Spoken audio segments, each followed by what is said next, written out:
Est-ce que, à vous aussi, ça vous est déjà arrivé de vous demander si vous aviez fait les bons choix? Parce que, à moi, oui. Je devrais faire quoi comme métier? Médecin, mécanicien, peintre, boulanger? Est-ce que j'ai bien fait de déménager? C'est vrai ça, j'étais bien chez mes parents. Oui mais bon, si je voulais le métier de mes rêves, il fallait bien que je parte. Ah, tu penses que j'ai utilisé les bons mots quand j'ai voulu la réconforter? Je ne la connaissais pas cette fille, peut-être que je l'ai blessée? Je sais pas trop. Est-ce que j'ai vraiment pris les bonnes décisions?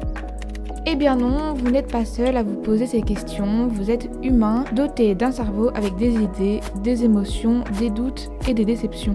Et chaque jour, nous devons déjà de prendre tout un tas de micro-décisions. Rien que de se réveiller le matin, mettre ses chaussures pour sortir, choisir entre regarder un film à la télé ou appeler un ami. De chaque jour, apprendre de nouvelles choses sont beaucoup de choix à faire. Et en une seule journée en plus. Alors, toute une vie, on se retrouve vite submergé. On en viendrait donc à se poser la même question. Est-ce que j'ai fait les bons choix? Mais en premier, voyons comment on fait ces choix et aussi pourquoi on les fait. Pour commencer, dégageons deux grands courants de pensée qui vont nous aider à y voir plus clair. Le déterminisme et le libertarianisme. Les déterministes, eux, sont ceux qui pensent que tous les événements de notre vie seraient rédigés à l'avance, que toute chose existante serait la conséquence d'une réaction en chaîne d'événements antérieurs. On serait alors tous guidés par le destin. Nietzsche, par exemple, incluait la possibilité que notre vie pourrait se répéter une infinité de fois.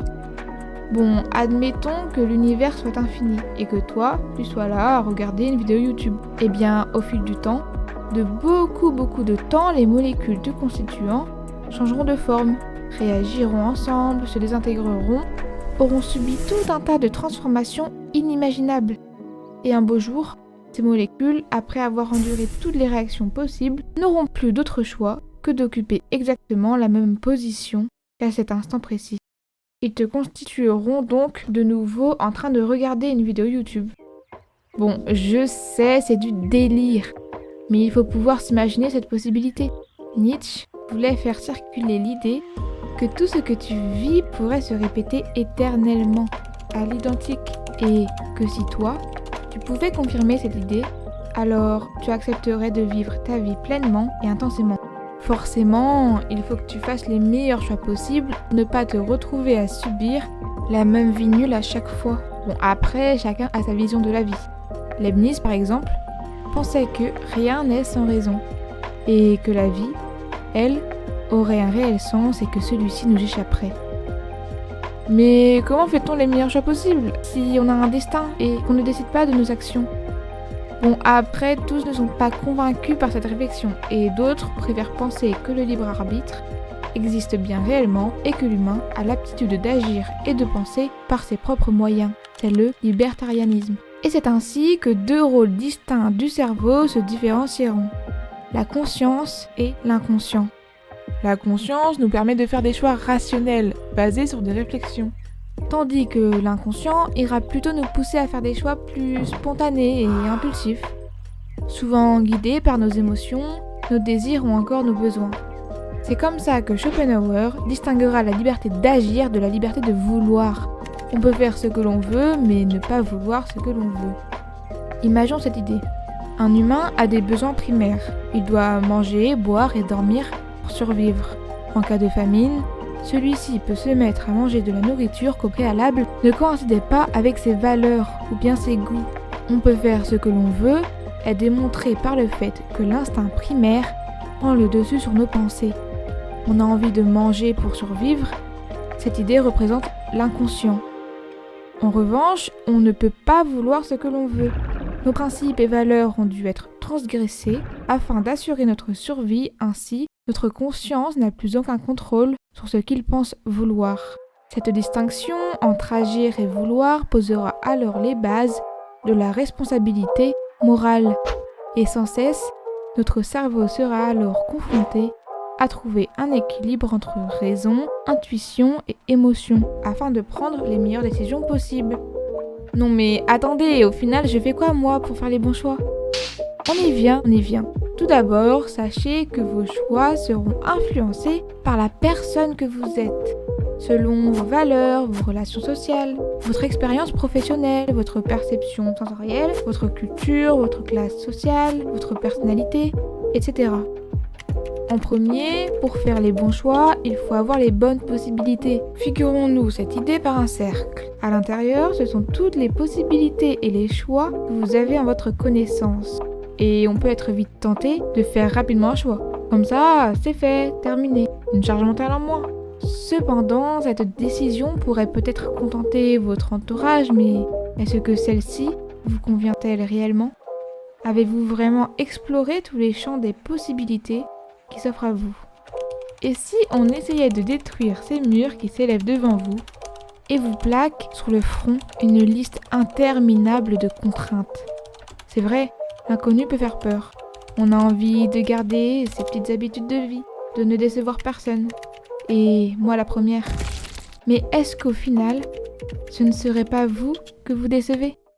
Et si, au lieu d'essayer de détruire ce mur en vain, trop grand, trop imposant et bien trop réel pour le briser, on essayait plutôt de l'escalader et d'essayer d'avoir une vue globale sur ce qui nous entoure. Pour commencer, nous pouvons distinguer ce que l'on aime de ce que l'on n'aime pas. Et aussi une catégorie dite neutre. Bah oui, si vous n'avez jamais tenté ce métier, ce voyage ou encore ce projet personnel, vous ne pouvez pas savoir si cela vous plairait ou non. Tout d'abord, informons-nous sur toutes les possibilités existantes qui s'offrent à vous. Vous allez me dire, facile, maintenant avec Internet, on peut tout faire. Mais en fait, pas réellement. Sans cesse, le contenu est orienté selon vos préférences, ce que l'algorithme a préféré juste de vous montrer. Et il n'y a pas que cela. Il y a aussi les publicités et les sponsorisations qui vous influencent par plusieurs biais cognitifs. De popularité, un produit incontournable que tout le monde a. D'expérience, cela fait 20 ans que ma formation fonctionne. De technicité, j'ai un bac+5 et j'ai enseigné la physique quantique. De confirmation, qui nous poussera à consommer uniquement les informations qui confirmeront nos croyances, ou encore, par le biais émotionnel, vous allez enfin pouvoir réaliser votre rêve. Souvent, les stratégies marketing sont ingénieuses et vous empêchent de les détecter. Non mais attends, c'est pas si grave si nos recherches Google ou notre algorithme Instagram est influencé par ce que l'on aime. C'est plutôt cool, non ? Comme ça, ce que l'on n'aime pas, hop, poubelle, ça fait du tri. Eh bien, justement, c'est là le problème. Cela empêche de développer une vision critique sur le monde et ce qui nous entoure. De plus, la catégorie dite neutre sera plus facilement écartée et ses options également. Pourtant, pour faire les bons choix, cela est indispensable. Pour cela, la solution serait de moins fréquenter les réseaux sociaux, d'explorer Internet le plus profondément possible, de lire des livres, de demander conseil à votre entourage et pas seulement. Bon, maintenant, c'est l'heure de faire le choix. Mais comment faire quand je regarde du haut de mon cercle, il y a trop de possibilités. Jamais j'atteindrai l'horizon. J'étais bien, moi, dans mon petit cercle. Et oui, il va falloir faire du tri. Rassembler ce que l'on aime et écarter ce que l'on n'aime pas. Regrouper ce que l'on désirerait essayer et même les projets les plus farfelus. On n'omet rien. Et pour chaque option trouvée, faire une liste des avantages et des inconvénients. Et aussi des contraintes, bien évidemment. C'est bien beau de vouloir partir dans l'espace, mais bon, c'est compliqué aussi, il ne faut pas l'oublier. Ainsi, tout deviendra plus clair et ordonné. À vous de comparer. J'ai fait mon choix, mais bon, ça me plaît pas trop. Est-ce que je peux vraiment changer ? Je me suis engagée. C'est vrai, parfois, il peut arriver qu'on se trompe, et c'est normal. Et alors, la peur nous submerge de nouveau. Abandonner ou continuer ? Bon, allez, relativisons un peu. Ne vous êtes-vous jamais demandé si des univers parallèles existaient bel et bien ? Parce que moi, oui. Et s'ils existaient réellement, cela voudrait dire que l'option 1 et l'option 2 se seraient réalisées. Imaginons qu'on veuille lancer une pièce. Elle devra donc, par le hasard, tomber sur pile ou face. En réalité, il existerait un univers dans lequel la pièce tomberait sur pile et un autre dans lequel elle tomberait sur face. Ça, c'est une hypothèse formée par un physicien et mathématicien américain nommé Hugh Everett. Je sais, cela pourrait vous faire penser à de la pure fantaisie. Mais bon, ce n'est pas impossible, non? Pour conclure, il n'y a pas de bon choix à faire, mais plutôt une prise de connaissance sur les opportunités à saisir afin de prendre celle qui vous conviendrait le mieux. Ces choix devraient vous permettre d'être heureux, de prendre une prise de recul ou encore d'acquérir de l'expérience. Vous ne faites jamais de mauvais choix, car ces décisions construisent la personne que vous êtes.